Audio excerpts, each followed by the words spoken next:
The wind doesn't howl anymore. It screams. I remember when the Texas Panhandle was something people drove through on their way to somewhere else. Flat, endless, unremarkable except for the cattle ranches and the occasional oil derrick bobbing against a blue horizon. That was before the dust years, before the sky turned the color of dried blood and stayed that way. Now, Amarillo is a ghost carved from sand and regret. The temperature hasn't dropped below 115 degrees Fahrenheit in 3 years. The meteorologists, the ones who are still alive, still broadcasting from whatever bunkers they manage to seal, call it the Great Thermal Lock. Something about the jet stream collapsing, the polar vortex destabilizing, feedback loops that compound on themselves until the atmosphere becomes a pressure cooker with no release valve. I stopped trying to understand the science a long time ago. What I understand is simpler. The heat kills, the dust buries, and the water is gone. The Ogallala Aquifer, that vast underground ocean that sustained 8 states and fed a nation, ran dry in 2031. We'd been warned for decades, of course. Scientists with charts and graphs and desperate voices told us we were pulling water faster than the rain could replace it. But the rain stopped coming too. The crops withered first, millions of acres of wheat and corn turning to brown husks, then to nothing but topsoil waiting to be lifted by the next gust. Then the cattle died, their carcasses left to mummify in the heat because no one had the energy to bury them. Then the people started leaving, the ones who could leave anyway.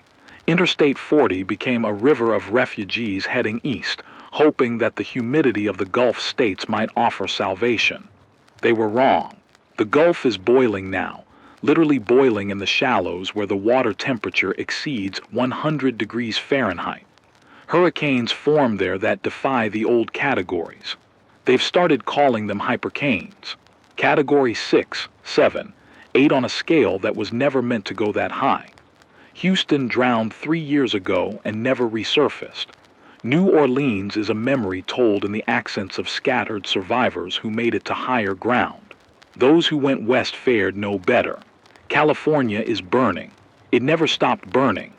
The fires merged into something the Forest Service calls a megafire complex, but that clinical term doesn't capture the truth of it. The truth is that everything from San Diego to Redding is now an inferno that burns through the wet season, because there is no wet season anymore. The smoke plumes are visible from space. Sometimes, when the wind shifts, we can smell it here in Texas, 2,000 miles away, the acrid sweetness of an entire civilization turning to ash. The cities that remain are fortress states now, rationing what little water they can reclaim from the air or pump from dying aquifers. Dallas-Fort Worth built walls when the first wave of climate refugees overwhelmed their resources. San Antonio did the same. They have water police now, armed guards who shoot on sight if you're caught at an illegal tap.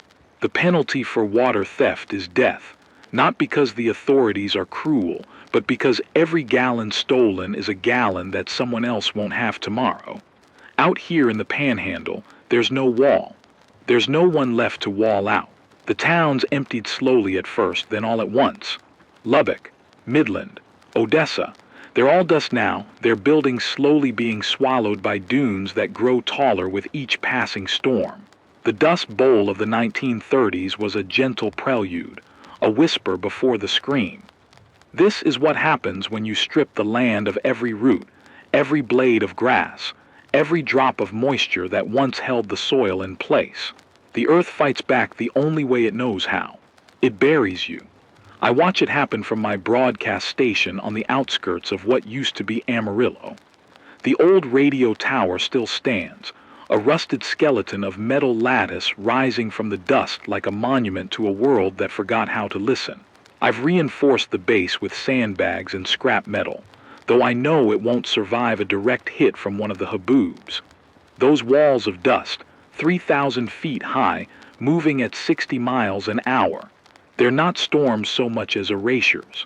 They pass through, and when they're done, the landscape has been rewritten. Roads disappear. Buildings become burial mounds. The familiar becomes alien. The sky never clears anymore. During the day, it's a haze of orange and brown, the sun a pale disk you can stare at directly without hurting your eyes. At night, there are no stars. I haven't seen stars in 4 years. I dream about them sometimes, those pinpricks of light that used to make the darkness feel less absolute, and I wake up with tears on my face and dust in my throat. This is the world now. Not a world that ended, but a world that transformed into something hostile to the species that remade it. The climate didn't collapse. It shifted. It found a new equilibrium, one that doesn't include us in its calculations. And yet I'm still here, broadcasting to whoever might be listening, because someone has to remember. Someone has to keep speaking into the void until the void speaks back. My name is Marisol Elena Reyes, and I am 43 years old. I think time has become slippery out here, measured less by calendars than by the gradual wearing down of everything. My boots, my filters, my hope.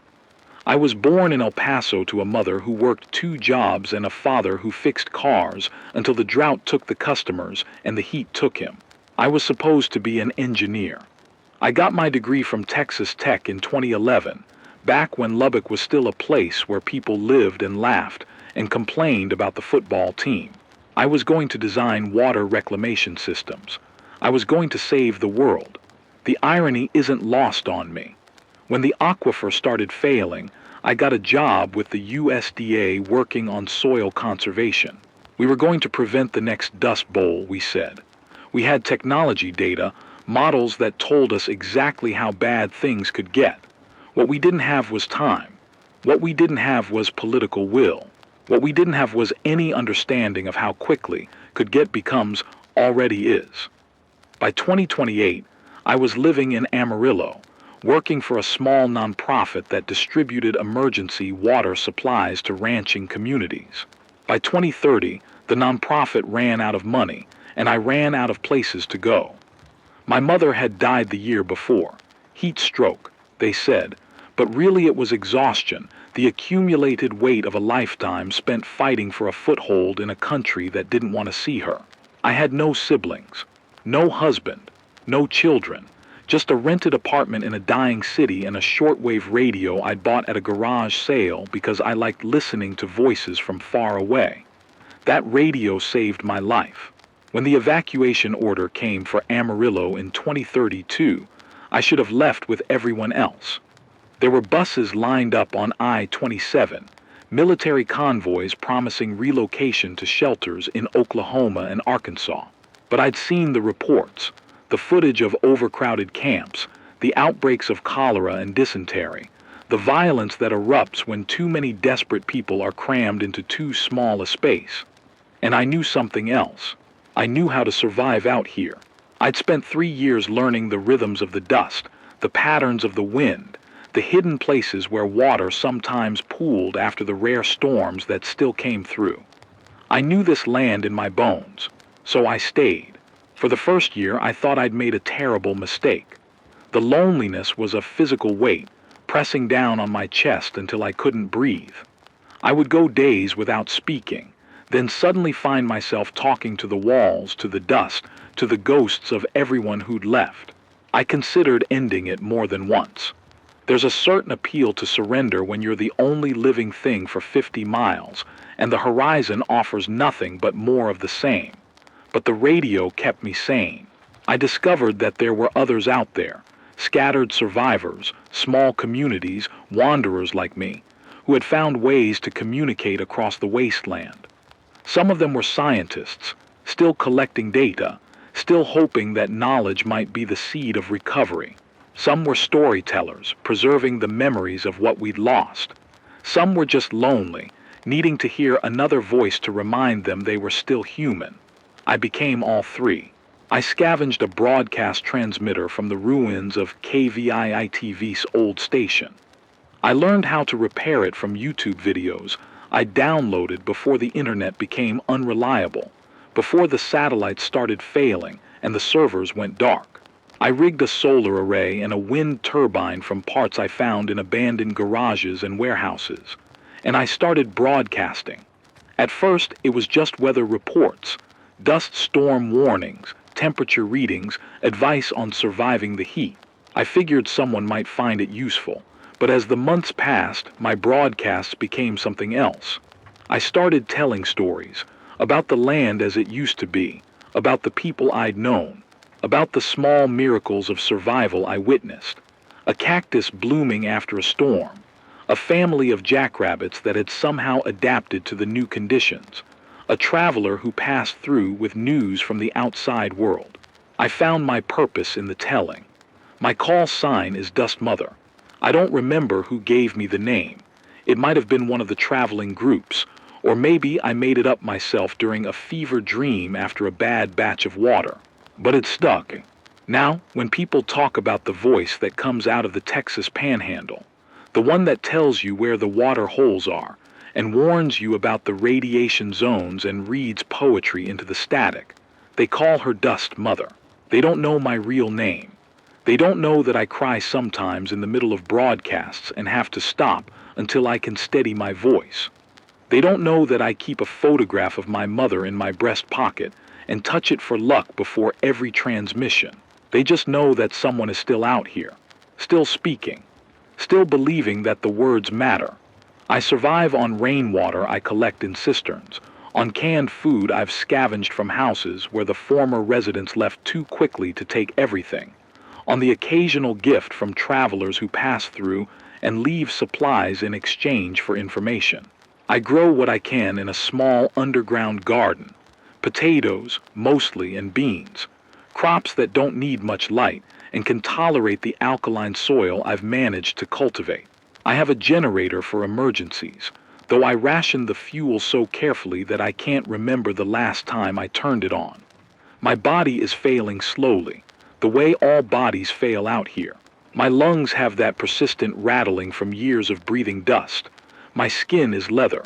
My teeth are going, one by one, and there's no dentist within 100 miles.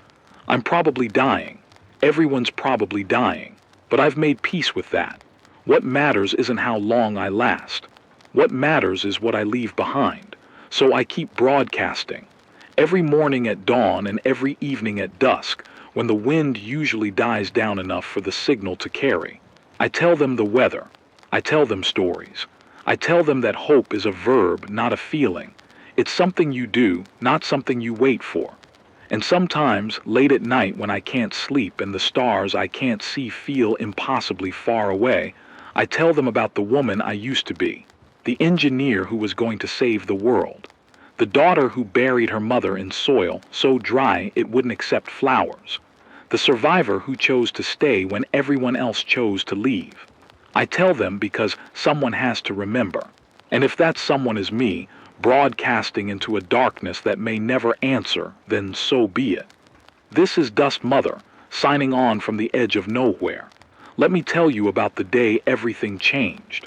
I keep a weather station on the roof of my broadcast building, a cobbled-together array of sensors that measure temperature, humidity, wind speed, barometric pressure, and particulate density. Most of it I scavenged from the Amarillo National Weather Service office before the last staff abandoned it in 2033. The equipment is old, prone to failures, and requires constant calibration, but it's accurate enough to tell me when trouble is coming. 3 weeks ago, the barometric pressure started dropping in a way I'd never seen before. In normal circumstances, if we can even remember what normal was, a pressure drop precedes a storm. Rain maybe, wind. The kind of weather event that has a beginning and an end. But this was different. The pressure fell and kept falling day after day while the temperature simultaneously climbed. By day 5, we were looking at 1003 millibars and 122 degrees Fahrenheit. By day 10, 998 millibars and 126 degrees. The numbers told a story I didn't want to read. I started reaching out to the network, the scattered researchers and observers who still communicate through the shortwave bands, sharing data the way scientists used to share journal articles. Dr. Imani Okonkwo, broadcasting from a bunker in what used to be Tulsa, was the first to confirm what I suspected. The atmospheric models are breaking down. she said, her voice crackling through the static. "We're seeing convective instabilities on a scale that shouldn't be possible. The heat differential between the surface and the upper atmosphere is creating conditions for a thermal collapse event." I asked her what that meant in terms I could broadcast to survivors. "It means the atmosphere is going to try to equalize itself," she said. "Violently." What she described was a phenomenon we'd only theorized about, a heat dome that had been building over the central United States for months, trapping hot air beneath a lid of high pressure, finally reaching a breaking point. When that lid cracked, the result would be something between a hurricane and an explosion. Winds exceeding 200 miles per hour, temperatures spiking and then crashing, pressure waves that could rupture eardrums and collapse structures, and dust, unimaginable quantities of dust, sucked into the vortex and deposited hundreds of miles away. She called it a thermoclism, a word she made up because the old vocabulary didn't have a term for what we were facing. I had approximately 2 weeks to warn everyone and prepare myself for something that might be unsurvivable. The broadcasts went out immediately. I abandoned my normal schedule, the weather reports, the stories, the moments of poetry, and switched to emergency mode. 24 hours a day, repeating the warning on every frequency I could reach. Thermal collapse event imminent. Seek underground shelter. Seal all air intakes. Stockpile water and food for minimum 30 days. Do not attempt travel. Repeat, do not attempt travel. The responses came back slowly at first, then in a flood. Survivors from across the region, some I'd spoken to before and many I hadn't, all asking the same questions. How bad? How long? Where can we go? I didn't have good answers. The truth was that no one had ever witnessed a thermoclism. The models were based on extrapolations, computer simulations running on solar-powered servers maintained by people who might themselves be dead within the month. What we knew was that the event would originate somewhere over the Texas-Oklahoma border and expand outward in a spiral pattern. What we didn't know was whether any shelter would be enough. A man who called himself Coyote Pete radioed in from a settlement near Dalhart, 60 miles north of my position. "We've got 73 people here," he said. "Families, kids. We've been living in a reinforced grain silo. Is that going to be enough?" I consulted Dr. Okonkwo. She ran the numbers. "If they can get below ground, a basement, a storm cellar, anything with at least 10 feet of earth above them, they might survive the initial blast. But the silo, above ground, the pressure differential alone will." She didn't finish the sentence. She didn't need to. I relayed the information to Pete as gently as I could. I told him about the abandoned salt mines near Childress, 80 miles southeast, where rumors suggested a survivalist community had dug in deep. I told him about the natural caves in the Caprock Escarpment that might offer protection. I told him to start moving immediately, to take only what they could carry, to leave the elderly and infirm behind if no. I couldn't say that. I couldn't tell him to abandon the people who couldn't travel. "Take everyone," I said instead. "Move as fast as your slowest member can manage, and pray." He thanked me. He said I'd been a light in the darkness for 2 years, and that whatever happened, he wanted me to know that my voice had kept him going. Then his signal cut out, and I never heard from him again. The days that followed were a blur of transmissions. I became a switchboard operator for the apocalypse, connecting survivor groups with resources, directing refugees toward shelter, broadcasting data from Dr. Okonkwo and the other researchers who were tracking the event's development. The barometric pressure continued to fall. The temperature continued to rise, and the sky began to take on a color I'd never seen before, a sickly yellow-green that made my eyes water and my stomach clench. Meanwhile, I had to prepare my own survival. The broadcast building wasn't designed to withstand what was coming. It was a converted warehouse on the outskirts of Amarillo, chosen for its high roof that allowed me to mount the transmission array. The walls were corrugated metal, good for reflecting heat but useless against wind. The foundation was a concrete slab, maybe 8 inches thick. If the thermoclism hit us directly, I'd be shredded along with everything I'd built. But there was a cellar. The previous owners, a trucking company, judging from the faded logos on the walls, had dug a basement for storage. It was small, maybe 15 by 20 feet, accessible through a trapdoor in the main floor. I'd been using it to store my water cisterns and emergency supplies, but I'd never seriously considered it as a shelter. The ceiling was only 6 feet underground, not the 10 feet Dr. Okonkwo recommended. The walls were unreinforced concrete block, prone to cracking under stress. And there was no ventilation system, just a single shaft that led to a vent on the surface, which would need to be sealed against the dust. It wasn't enough, but it was all I had. I spent the final week reinforcing what I could. I dragged sandbags down the ladder, stacking them against the walls to absorb shock. I sealed the ventilation shaft with a makeshift filter, layers of cotton and HEPA material scavenged from abandoned air purifiers. I moved my most critical supplies below: water, food, first aid, spare batteries, a backup radio. I rigged an antenna lead that would connect the basement to the transmission tower above, so I could continue broadcasting even from underground. And I made a decision. I would keep broadcasting until the last possible moment, until the thermoclism was literally at my door, because there might be survivors out there who still needed the warning, because silence in a world this broken was its own kind of death. The night before the estimated arrival, I sat on the roof and watched the sky. The yellow-green had deepened to something almost purple, an aurora of devastation painting the clouds. The wind had died completely, an eerie, unnatural stillness that made my skin crawl.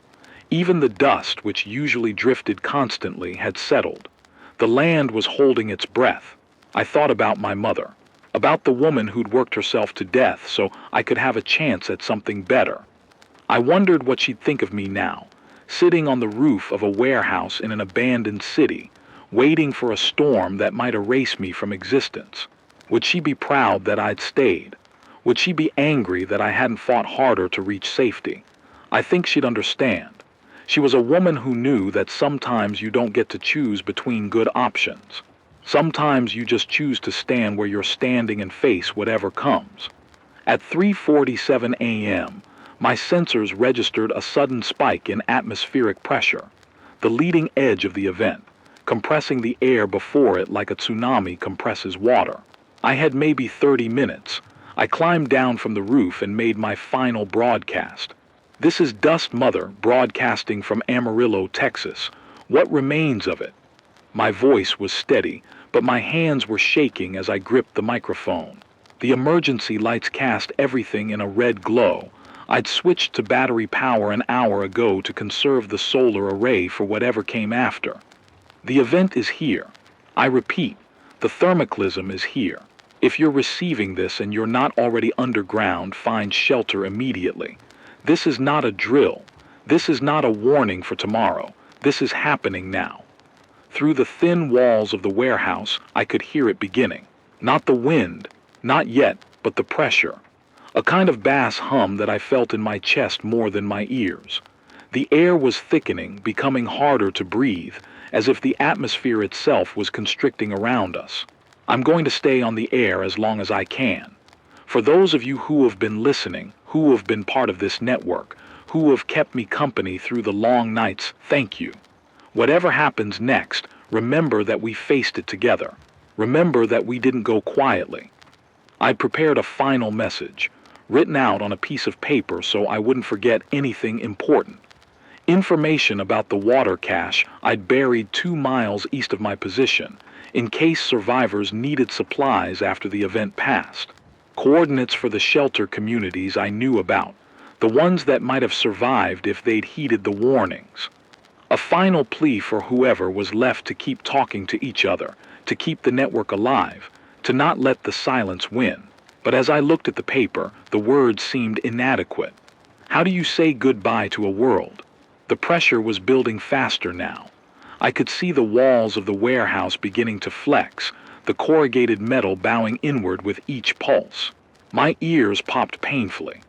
On the monitoring equipment, the barometric reading was dropping so fast that the digital display couldn't keep up, numbers flickering wildly between 990 and 985 and 978. For those of you who have asked about me, who I am, how I ended up here, I want you to know the truth. My name is Marisol Elena Reyes. I was an engineer. I was a daughter. I was someone who believed once that we could fix this. That if we just worked hard enough, believed strongly enough, we could turn it around. The first gust hit the building like a fist. I heard metal screaming, bolts shearing, and something massive falling on the roof. The lights flickered but held. I was wrong about fixing it. We were all wrong. But I wasn't wrong about hope. Hope isn't about outcomes. Hope is about the choice you make to keep going, even when the outcomes are against you. Even when the math says you're already dead. Through the static on my headphones, I caught fragments of other broadcasts. Someone screaming coordinates. Someone praying in Spanish. Someone saying goodbye to their children in a voice so calm it broke my heart. The network was alive with final transmissions, a chorus of humanity facing its end. I gathered my papers and headed for the trapdoor. The ladder down to the cellar was slippery with condensation. The sudden pressure changes were causing moisture to condense on every surface, an irony not lost on me given that water had been our primary crisis for years. I sealed the trapdoor behind me and pulled the secondary panel across it, a sheet of steel I'd welded to reinforcements in the ceiling. Then I sat in the corner, surrounded by sandbags, holding the portable radio that would be my only connection to the outside world. The noise above was indescribable. Not wind, not thunder, not any natural sound I had vocabulary for. It was as if the sky itself was being torn apart, layer by layer, and the screaming of the atmosphere was penetrating even through 10 feet of earth and concrete. My broadcast antenna, I realized, was gone. The transmission tower on the roof must have been the first casualty. I was receiving now, but I couldn't send. I was a listener, not a voice. And what I heard, I'll never forget. Dr. Okonkwo's frequency went silent at 4:12 a.m. She was still transmitting when it cut out, mid-sentence, describing wind speeds that exceeded 300 miles per hour at the storm's center. Then nothing, just static. The settlement near Childress, the one I'd hoped Coyote Pete and his people had reached, broadcast a single, automated emergency beacon for about 15 minutes. Then it too fell silent. One by one, the voices I'd come to know over the years winked out of existence. The preacher in Lubbock who'd refused to stop holding services. The family in Midland who'd been rationing water for their 6 children. The researcher in El Paso who'd been tracking mutation patterns in the remaining plant life. Gone. All of them gone. By 5:00 a.m., I counted only 7 stations still broadcasting. By 6:00, there were 3. By dawn, though I couldn't see it buried in my cellar, there was only one. A young woman's voice coming from somewhere in New Mexico, reciting what sounded like poetry. I couldn't make out all the words through the static, but I caught fragments. When the last light falls, we were here. We were here. Then she was gone too. The silence that followed was more terrifying than any sound the storm had made. It was the silence of a world emptied, a frequency that no one was using anymore because there was no one left to use it. I sat in my cellar, listening to static and waited to die. But the ceiling held. The walls held. The sandbags absorbed the pressure waves, and the improvised seal on the trapdoor kept out the worst of the dust. And somewhere around noon, judging by my watch, though I had no way to confirm it, the terrible noise above began to subside. The thermoclism had passed. I waited another 6 hours before I dared to open the trapdoor. What I found when I climbed out was a world transformed. The warehouse was gone, not collapsed, not damaged, gone. Only the concrete slab remained, scoured smooth by the wind, surrounded by dunes of dust that reached 20 feet high in some places. My transmission tower, my solar array, my wind turbine, my water cisterns, all of it had been stripped away like the land itself was being reset to zero. The sky was still that sickly yellow-green, but through it I could see something I hadn't seen in years. A break in the clouds. A patch of pale blue, fading quickly but unmistakably blue. And on my portable radio, through the hiss and crackle of a devastated atmosphere, I heard a voice. "This is Amarillo Station calling any survivors. Repeat, this is Amarillo Station. Is anyone out there?" It took me a moment to realize that the voice was my own. I'd been broadcasting without knowing it, my portable radio still set to transmit, my mouth forming words that my conscious mind hadn't processed. And then impossibly someone answered. "Dust Mother, is that you? Is that actually you?" The voice was young, male, trembling with something between disbelief and hope. I didn't recognize it, not one of my regular listeners, not anyone I'd spoken to before. But he knew my name, my call sign, which meant he'd been listening. "This is Dust Mother," I confirmed, my own voice hoarse from dust and emotion. "Who am I speaking with? Where are you transmitting from?" "My name's Ezra Whitehorse. I'm in a bunker about 40 miles north of your position. We picked up your coordinates from last night's broadcast. We thought you were dead." "Almost was. What's your situation?" There was a pause, and I could hear other voices in the background, muffled, urgent, alive. "We've got 17 survivors here. Well, 19 now. 2 came in from the surface about an hour ago. The bunker held, most of it anyway. We've got water for maybe 10 days, food for longer, but our air filtration is damaged. We're recycling what we can, but..." He didn't need to finish. I knew what damaged air filtration meant in a world choked with particulates. They could survive the water shortage. They couldn't survive breathing dust for 2 weeks straight. "Do you have mobility?" I asked. "Vehicles, anything that could cover distance?" "We've got an old school bus we were using for supply runs. It's buried right now, but we think we can dig it out." "Why?" I looked at the devastation around me. The dunes that had swallowed my home. The scoured concrete that was all that remained of my broadcast station. But beyond that, beyond the immediate destruction, I could see the landscape reshaped. The thermoclism hadn't just destroyed, it had excavated. Layers of dust that had accumulated over years were now gone, stripped away by winds that scoured the earth down to bedrock in places.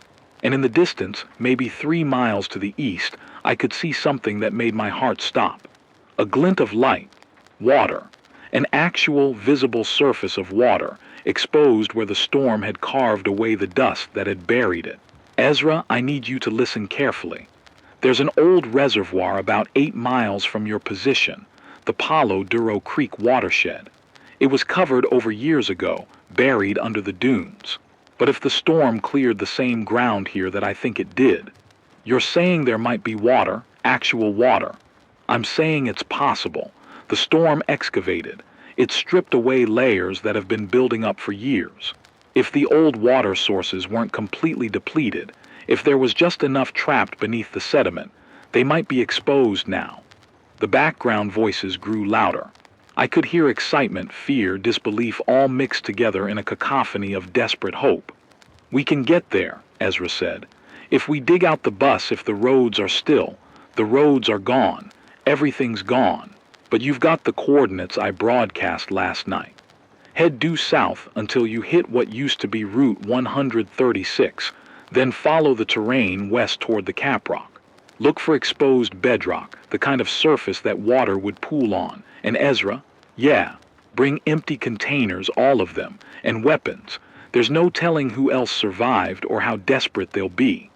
The next 48 hours were the most uncertain of my life. I had to make a choice. Stay at my destroyed station, trying to rebuild some semblance of a broadcast capability, or move toward the water source I'd spotted and hoped to meet up with Ezra's group. The pragmatic choice was obvious. I had nothing left here, and joining with 17 other survivors gave me a better chance of long-term survival. But leaving meant abandoning the role I'd carved out for myself. Dust Mother was a voice, a fixed point in the chaos. If I became just another survivor, just another refugee, what would be left? I compromised. I gathered what I could salvage from the ruins, my portable radio, a solar charger that had somehow survived, emergency rations, first aid kit, and I left a cache for anyone who might come looking. Then I started walking east. The landscape was alien. Dunes I'd navigated for years were simply gone, replaced by exposed hardpan and rock formations I'd never seen before. The sky continued to clear, that impossible blue spreading until, by the second day, I saw something I'd almost forgotten existed. The sun as a yellow disk, not a pale smear behind dust and smoke, but an actual defined circle of light. And clouds, white clouds, the kind that might possibly carry rain. I found the water source on the afternoon of the second day. It wasn't much. A shallow pool, maybe 50 feet across, collected in a natural depression where the storm had carved away 30 feet of accumulated dust. The water was brown and silty, but when I filtered a sample through my shirt and tasted it, it was fresh. Not alkaline, not toxic, just water. I sat beside that pool and cried. That's where Ezra found me 3 hours later. A young Navajo man, maybe 25, with the kind of weathered face that said he'd aged decades in the last few years. He was driving the school bus, battered, caked with dust, but moving, with 16 other survivors packed inside. "Dust Mother," he said, climbing down from the driver's seat. "You're real, you're actually real." I managed a smile. "I've been asking myself the same thing." His group was a mix, old, young families, loners. Some I recognized from my broadcasts. A woman named Harriet who'd been listening from a storm cellar near Pampa. A man called Diego who'd walked 200 miles from Santa Fe after the wildfires finally burned out. Others were strangers, people who'd found each other in the chaos and held on. They looked at me like I was something holy. It made me uncomfortable. "I'm just a woman with a radio," I told them. "Nothing more." "You're the voice that told us to keep going," Harriet said. "You're the reason half of us are alive." I didn't have an answer for that. I just pointed at the water. We filled every container we had. We estimated the pool held maybe 2,000 gallons, enough to sustain 20 people for months if we rationed carefully. And the source wasn't dry. I could see seepage along the bedrock edges, groundwater that was slowly, impossibly, rising to the surface. It was Ezra who voiced what we were all thinking. "This changes everything," he said. "If there's water here, if the storm really did expose the old aquifer layers, there might be others. There might be enough to actually build something. Not just survive, build." I looked at the faces around me, tired, dust-scarred, marked by loss in ways that would never fully heal, but also alive, also hoping. "Maybe," I said, "but first we need to know what we're dealing with. We need to map the new terrain, find other water sources, make contact with anyone else who survived. We need information." I held up my portable radio. "And I need to get back on the air." We built the new station in a week. It wasn't much. A tent shelter stretched over a framework of salvaged poles, with the solar charger and radio equipment protected from the elements by tarps we'd scavenged from the bus. The transmission range was pathetic compared to what I'd had before, maybe 100 miles on a good day. But it was enough. "This is Dust Mother, broadcasting from the Amarillo water cache. Coordinates are being transmitted on this frequency. We have water, we have survivors. If you're receiving this, you're not alone." The responses came slowly at first. A survivor in Canyon, 20 miles south, who'd hidden in a reinforced basement and emerged to find the world changed. A group in Oklahoma City, over 300 miles away, who'd received our transmission through an unlikely atmospheric skip and were making plans to send scouts. Fragments of the old network, scattered and diminished but not dead. Each voice was a miracle. Each contact was proof that we hadn't imagined it all, that there was still a world out there with people in it. But the recovery wasn't simple, and it wasn't clean. The thermoclism had done more than excavate old water sources. It had also exposed the toxicity that had accumulated in the soil over decades. Heavy metals, industrial chemicals, radiation from old test sites that had been safely buried under layers of earth. Some of the water we found was undrinkable. Some of the land we tried to cultivate poisoned the crops before they could grow. We learned through trial and error, through sickness and death, which areas were safe and which would kill us slowly. We lost 3 people in the first month. An elderly man named George, whose lungs finally gave out from all the years of breathing dust. A young mother named Teresa, who drank from a contaminated pool before we'd had a chance to test it. And Harriet, who survived the thermoclism only to fall from a rock formation while scouting for shelter sites. Each death was a wound that didn't heal, but we kept going. What surprised me most was how quickly humans adapt. Within 6 weeks, we'd established something resembling a routine. Ezra organized scouting parties to map the changed terrain. Diego, who'd apparently been a mechanic before the collapse, figured out how to convert the school bus into a water transport vehicle. Harriet's daughter, a young woman named Maria who'd inherited her mother's fierce determination, took over radio operations when I needed to rest. And the network grew. Every week we made contact with more survivors. A group in Lubbock had found shelter in the collapsed remains of Texas Tech's engineering building. Ironic, given my history. They had technical expertise we desperately needed. Another group in the Caprock Canyons had discovered that the thermoclism had opened up natural caves, creating shelter from the elements and access to underground water sources. We weren't rebuilding civilization. Not yet, but we were laying the groundwork for something that might, eventually, deserve that name. I spent a lot of time in those weeks thinking about what we'd lost and what we'd gained. The old world was gone. Not just the physical infrastructure, the cities, the roads, the technology, but the entire framework of assumptions that had made that world possible. The belief that someone else would fix the problems. The faith that institutions would protect us. The comfortable denial that let us ignore the warnings until it was too late. All of that was burned away now, as thoroughly as the dust storms had burned away the old landscape. But in its place, something new was growing, a kind of radical interdependence, born from necessity but sustained by something deeper. I saw it in the way people shared rations without being asked, in the way strangers risked their lives to rescue survivors they'd never met, in the way the children, the ones who'd been born into this world and knew no other, looked at the clearing sky with wonder instead of fear. The climate hadn't healed. The damage we'd done to the planet wouldn't be undone in our lifetimes, or our children's lifetimes, or their children's. The world would continue to convulse and transform, and many more would die, and there would be days when despair felt like the only rational response. But we were still here, still talking, still choosing to help each other over and over in 1,000 small ways that added up to something larger than any of us could articulate. One evening, about 2 months after the thermoclism, I climbed to the top of the Caprock escarpment that overlooked our camp. The sun was setting, painting the sky in shades of orange and pink that I'd almost forgotten were possible. Below me, I could see the lights of our little community, solar-powered LEDs, nothing like the vast networks of illumination that once covered the world, but lights nonetheless. And on the horizon, I saw something else. Clouds building in the west, dark, heavy clouds that might possibly carry rain. I thought about all the people I'd lost, my mother, my father, the faceless thousands whose voices I'd heard in the darkness and who'd fallen silent one by one. I thought about Coyote Pete and his 73 people near Dalhart, and Dr. Okonkwo and her bunker in Tulsa, and all the others who hadn't made it through.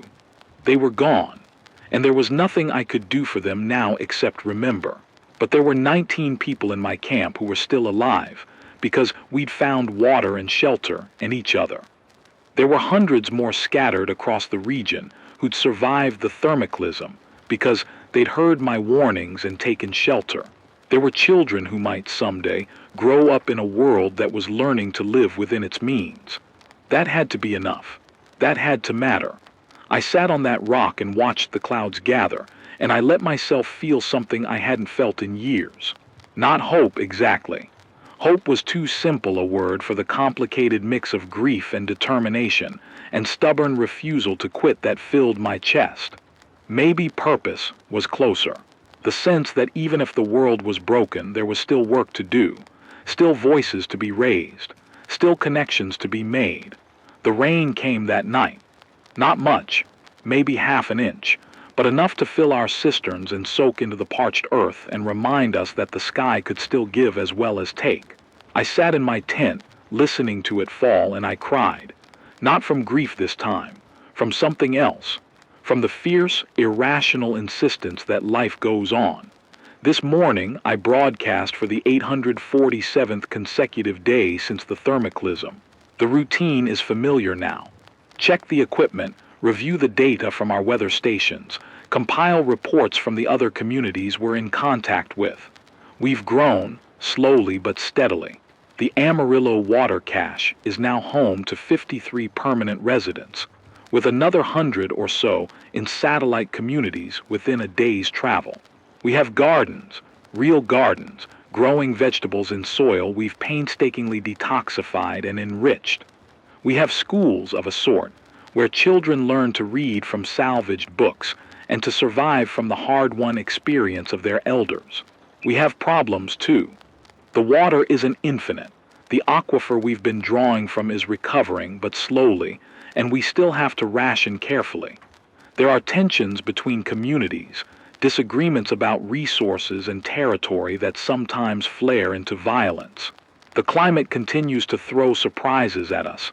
Dust storms, heat waves, the occasional remnant of a megastorm that sweeps through from the coast. Every month brings new challenges.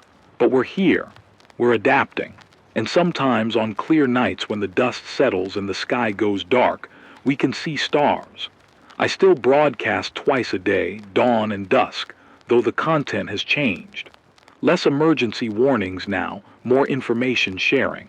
Weather forecasts, agricultural tips, stories from survivors who have found their way to safety. Music when someone has the energy to play and the equipment to transmit it. And sometimes, late at night, I still tell stories. About the world that was. About the people who fought to save it, even when the fight seemed hopeless. About the engineer who was going to design water reclamation systems and ended up becoming a voice in the darkness instead. Those stories matter. Not because they can undo what's been done, but because they remind us of what we're capable of. The best of us. The part that reaches for connection even when connection seems impossible, that builds and creates even in the face of destruction, that stubbornly insists on meaning in a universe that offers none. I'm 50 now, or 51, like I said, time has gotten slippery. My health is failing in the ways everyone's health fails out here. Lungs, joints, teeth. I probably don't have many years left, but I've found someone to take over when I'm gone. Maria, Harriet's daughter, who learned the equipment and built on it, who added new frequencies and new capabilities that I never would have imagined. The voice of Dust Mother will continue, even when the woman who started it is dust herself. That's the thing about hope I've realized. It's not a feeling. It's not a destination. It's an inheritance. It's what you pass on to the people who come after you, so they can pass it on to the people who come after them. Hope is the stubbornness to believe that the future matters, even when you won't be there to see it. So here's my final message for whoever's listening. Whether you're huddled in a bunker waiting for the next storm, or walking through a wasteland looking for water, or sitting in a world that hasn't yet collapsed, wondering if it will, keep going, not because it's easy, not because success is guaranteed, not because you'll live to see the garden you plant reach full bloom, but because the alternative is silence. And silence in a world this broken is surrender. We were here, we struggled. We loved each other imperfectly and fiercely. We made mistakes so vast they reshaped the planet, and we faced the consequences with whatever courage we could muster. We're still here. And as long as we're breathing, as long as there's someone to send a signal and someone to receive it, as long as there are stories to tell and hands to hold and work to be done, there's a chance. This is Dust Mother broadcasting from the Amarillo water cache, signing off for the night. The sky is clearing, The stars are coming out. Tomorrow we'll get up and do it all again. Stay alive. Stay human. Stay in touch. The world might be gone, but we're still here. And that's enough. That has to be enough.